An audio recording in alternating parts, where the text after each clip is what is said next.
Yeah, it's a really festive, like another one, like Christmas candles. So I'm going to add 2 cups of almond milk.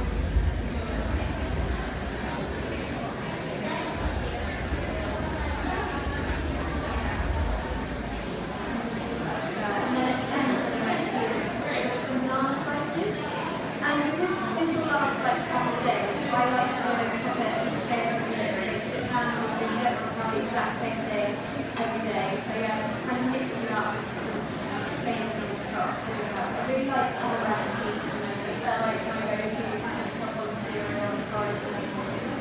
Do you have to keep them overnight or yes, minimum amount of hours? I would leave this for at least like 2 hours just to get oats to really puff up. Because what happens is at the moment, I don't know if you just creates this lovely consistency of sweetness.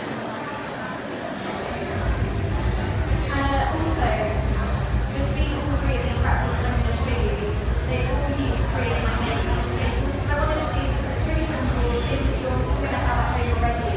And first one obviously is oats. So most of you can have my oats at home. But then also, we've got almond milk. So this is dairy free. I just find almond milk is my favourite, not dairy milk. But you can obviously use whatever non-dairy milk is that you personally like. And then the third one is banana. Do you have a favourite almond milk? Personally, I really like Musa. I think they're really great. I love their milks. And because they put brown rice milk in there as well. It's like a bit sweeter. It's really nice. So yeah, I really like that. Do you use other So what I tend to do is, like I said, double the quantities of this. And so I end up with this massive bowl of virgin muesli in my fridge. And it just lasts, yeah, I absolutely love it. You can take that with you on the go, or just wake up and eat it. It's such a great one for the weekend. I have got a massive bowl in my fridge of this at the moment. And this morning I woke up, it's Saturday, I'm just nice and chill and just had some of this. And it's just so nice. You don't have to worry about it. You don't have to think twice about what you're going to have. I think one of the hardest things about eating healthily is finding the time and not knowing what to have, especially when you wake up and you're really hungry, like, oh, what am I going to have? I'm just going to get the easiest option. Whereas if you've got stuff already prepared, you can't really go wrong. I suppose it's also pretty cost effective, isn't it? It's really very This is so affordable. Like oats is so cheap. You've got the bananas, and in here it's the apple. It's just so affordable. I do occasionally like to use superfoods every now and again, but then it's not like essential. So that's one thing I try to do in my book is make the superfoods optional. So you can make a recipe totally without any superfoods and the recipe as good, but the superfoods just add a bit of a boost of nutrition. So which superfoods do you add? so in this one, we are actually going to add some macro powder, and that's in my book. It says optional, teaspoon of macro, stir into at the end. So it's not like a necessity at all, but for me, because that kind of porridge would be a pre-workout porridge, food filling, energizing for us to do.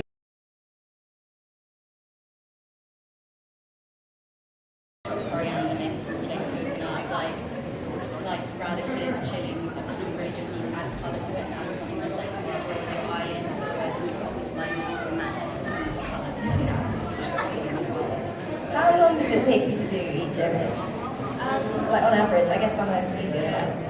Like it used to take me about an hour to shoot one recipe, but now I can probably get it done in like half an hour-ish. Like from like the food is made to taking the photos, like that is like just half an hour taking photos. So, like obviously making the food takes a while. It's a lot of time commitment. Yeah.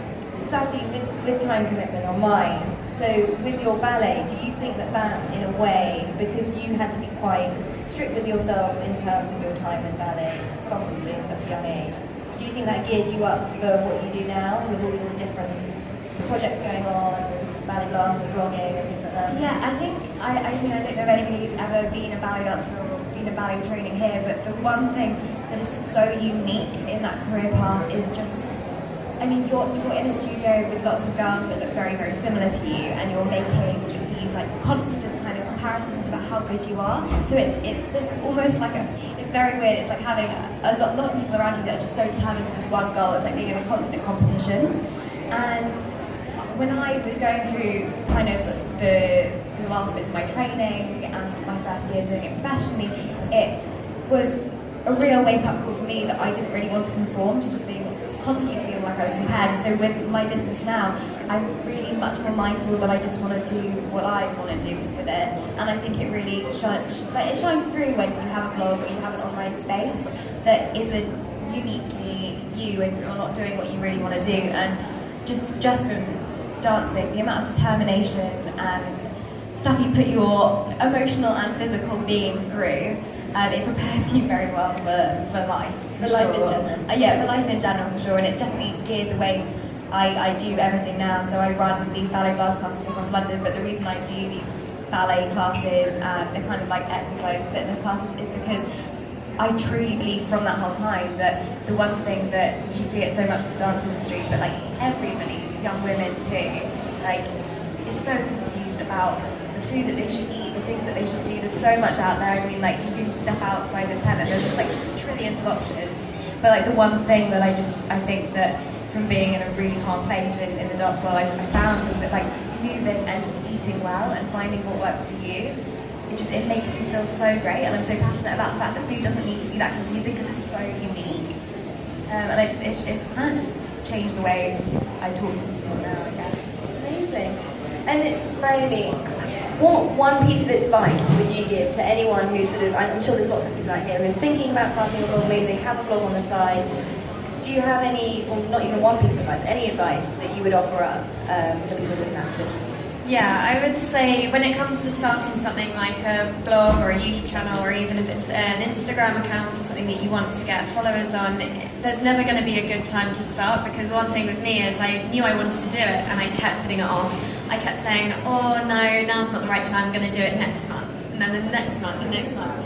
And I think it's always going to be a nerve-wracking thing. So I think as long as you feel mentally prepared to like do it, you've got the time and effort to put into it, just start it. Like, just don't put it off, because you will just end up doing what I did and be like, oh, just, no, I'll do it another time.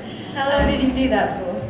Because I wanted to do it when I was at university, but I don't know how you do it, really, that's amazing. In my mind I was just like, oh no, I've got too much going on, I'm just going to wait, and then I ended up doing it as soon as I graduated, because I was just like, okay, yeah, stop putting it off, yeah, there are no excuses now, so that's when I finally started it.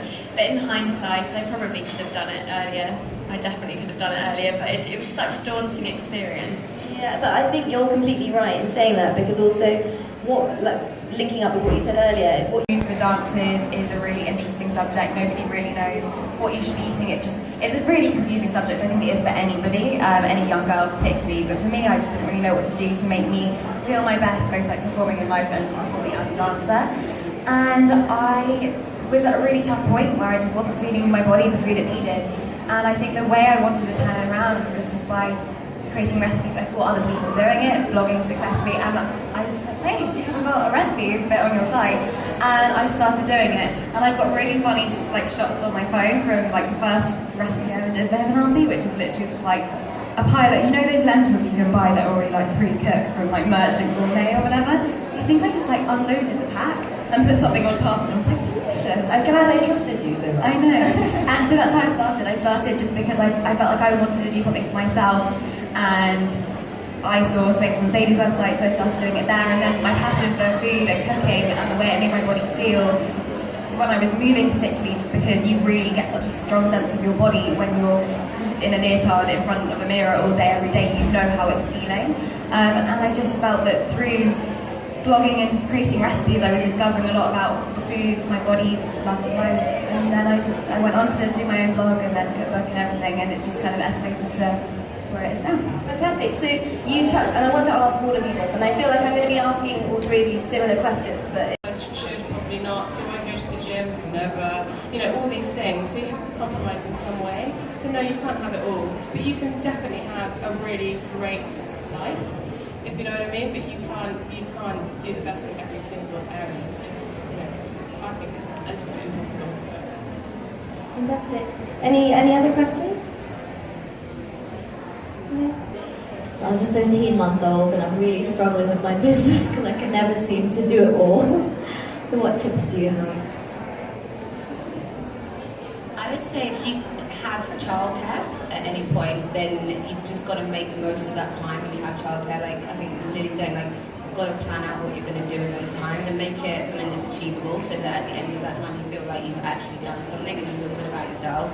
And then when you go back to your child, then you're fully with them for the time you're with them. So I think that does help to get rid of some of these guilt feelings, at least when you're with them. But it's tricky, especially if you've got a sort of new business, like when you are having to put in a lot of hours. It would be great to see whether you could get an intern or somebody else that can help you in some way, or even, I know lots of friends that just get their mums to help with like little things on the side, like they have to like post things because they've got like a medical kind of business, then they get their mums to do the posting, or are there things that you can delegate? Because I mean, for sure, like Joan and I, having children, that taught us to delegate a lot, and we have like 38 full-time staff and 240 instructors that we look after, and like actually it's been amazing for those guys because they feel really empowered because they have responsibility. So don't be afraid to delegate, it's not going to make you a lesser person. But then also you have to expect, if you do want to have your own business, and I think this is something that I sort of speak a lot because I sort of see myself as a business person more than a health person necessarily, and those first few years of having a business, you have to give it everything, and you have to realise that you will put your child to sleep and then you will sit at a laptop and do work for a few hours, and if that's not something that you want to do, then it's probably not the right kind of career path for you, because I don't think it's possible any other way. So brands are pulling together where it's what you eat is what's going to reflect on your skin. Certainly when you see some of the sort of famous faces of this industry, they all look amazing, and that's because what you eat makes a difference. And certainly, yeah, there is now not such a separate divide where years ago beauty and fashion journalists used to be, well, I just smoke and drink Diet Coke, and they weren't into that. The health journalists were strange, whereas now fashion and beauty are very into their green juices, they're into their antioxidants, and if anything, they tend to know a lot more than most people. So I think that trend will change from it being, beauty, fashion, as more for this well-being. And there's some amazing websites like Get the Gloss and Hip and Healthy, that are sort of bringing all those things together. So yeah, it's exciting times and a great opportunity for brands to all collaborate together, I think. And I think, Dana, it'd be really interesting to come to you as well as organic, originally starting out as a food oil, and now you've got this beauty oil as well, yet it's still the same product. It'd be really interesting to know that whole concept of inside out beauty and why you chose to do that. Yeah, so some people don't know that argan oil is traditionally a food, but it just has such a great composition, which is why it's famous with cosmetics. So we started only retailing food oil. Personally, I come from a Middle Eastern background, so both my parents are Iraqi, and in that culture it's very normal to use food ingredients for beauty. So olive oil, it's not argan, olive oil on your skin, and we practically drink good cold pressed oils. And the thing is, it works. So yeah, you might not be sort of getting all these, latest, beautifully packaged cosmetics, but not that there's anything against that. There are some that look nice and are good, but it was just more using very basic things that you find in the cupboard. And within the community and the culture that I come from, people have very good skin and hair, so it works. When at the early years of organic, people would just be so confused and find it really strange that you could eat something, you could put something on your skin that you eat, and I found it. I was confused that they were confused because that was so normal to me. I think it's great that this is now becoming more and more a thing. I think it's only going to get bigger, this concept of inside out beauty, and many things come from it. You start, the fact that people are consuming things specifically